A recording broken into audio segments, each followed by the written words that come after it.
Bonjour à tous, alors aujourd'hui, travaille donc sur le développement en série entière avec un grand classique, la fonction arcsinus, donc sur moins 1. Alors, pour ces développements en série entière, il va falloir se ramener à des choses qu'on sait faire. Et on va donc dériver cette fonction arcsinus. Et c'est le développement de sa dérivée qui, par intégration sans oubli de la constante, nous donnera un développement en série entière de arcsinus. Donc, il faut connaître évidemment la dérivée de arcsinus x par rapport à x. Il s'agit donc de 1 sur racine de 1 moins x carré. Et on va faire un développement en série entière de 1 sur racine de 1 moins x carré. On connaît ce développement en série entière, le voici. Donc ici, on va l'appliquer pourquoi? Eh bien pour ici alpha égale moins 1 demi. Ça nous donnera effectivement le développement de ça, puisque cette fonction, c'est bien 1 moins x carré à la puissance moins 1 demi. Et bien sûr, je l'appliquerai après en x carré. Donc déjà, on va donner le développement de 1 plus t puissance, donc moins 1 demi. C'est donc 1, plus la somme de n égale 1 plus l'infini, de moins 1 demi, fois moins 1 demi moins 1, etc. Moins 1 demi, moins n moins 1, sur donc n factoriel tn. D'accord? Donc on va essayer de transformer ce quotient-là, moins 1 demi, moins 1 demi, moins 1, jusqu'à moins 1 demi moins n moins 1 sur n factoriel. Ça se simplifie assez bien d'ailleurs. Donc, pour l'instant, on laisse notre n factoriel. Là, en haut, j'ai moins 1 demi, moins 3 demi, donc après, évidemment, moins 5 demi, et ainsi de suite, jusqu'au dernier. Donc ici, alors on va tout mettre sur 2. Donc sur 2, moins 2, et on a donc, on va avoir 1 moins 2 fois n moins 1. Et comme on a factoriel par moins, ça fera 1 plus 2 fois n moins 1. Ça donnera donc ici 2n moins 2 plus 1, 2n moins 1. Ici. Alors, on va sortir tous les moins. On en a combien? Eh bien, des facteurs dans le produit, on en a n. Donc on a moins 1 puissance n. Et on aura ici des 2. Des 2, j'en ai 2 puissance n. Donc j'ai 2 puissance n, je le mets dessous n factoriel. Et en haut, j'ai le produit de tous les nombres impairs. Donc ici, 1 fois 3, etc. jusqu'à 2n moins 1. Alors, c'est un travail assez classique. Je vais essayer vraiment de rédiger ça très proprement. On a donc 2 puissance n sur n factoriel. Enfin, 2 puissance n factoriel au-dessous. On a le moins 1 puissance n qui est là. J'ai tous les produits des nombres impairs, jusqu'à 2n moins 1. Donc là, ce qu'on va faire, c'est qu'on va rajouter, en fait, tous les nombres pairs. Jusqu'à, ici, le dernier, 2n. C'est-à-dire qu'ici, j'ai rajouté 2, je rajouterai 4, c'est-à-dire 2 fois 2, etc., jusqu'à 2n. En faisant ça, bien sûr, je suis obligé de compenser en dessous. Alors, ça veut dire qu'ici, j'ai que des nombres pairs. Je peux donc tous les factoriser par 2. Comme j'en ai n, vous voyez, on va de 2 fois 1, 2 fois n, je factorise donc par 2 puissance n.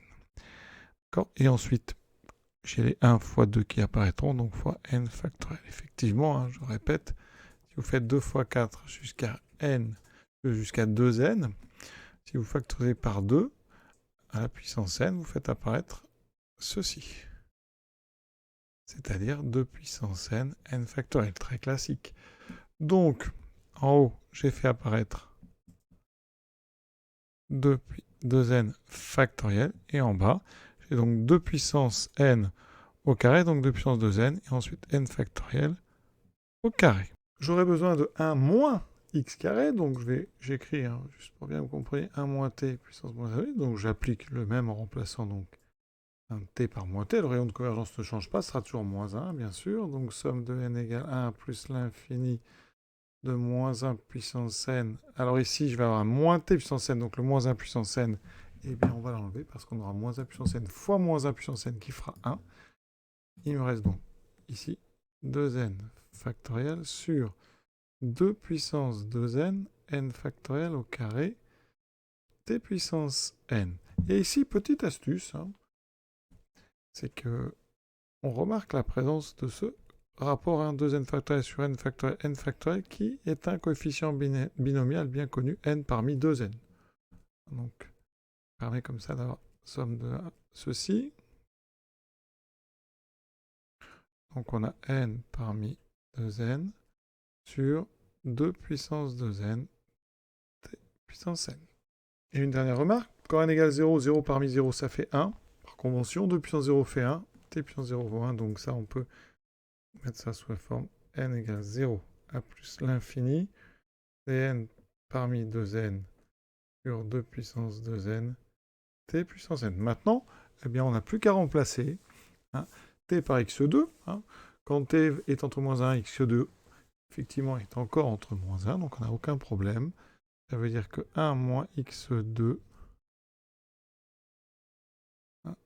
eh bien, ici, on peut appliquer, on remplace juste t par n carré. Ça me donne ceci.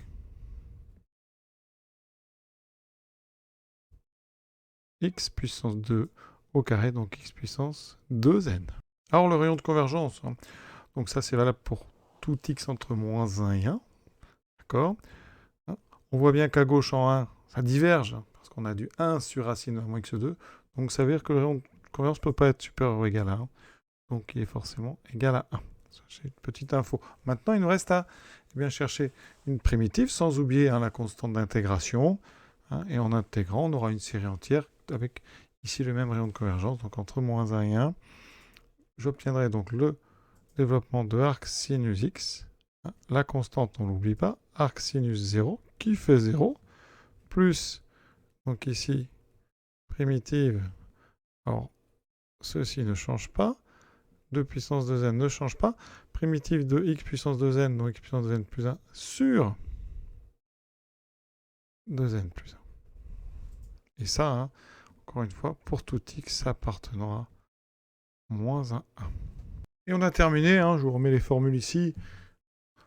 C'est les bonnes, heureusement. On a bien travaillé, voilà. Donc à très bientôt.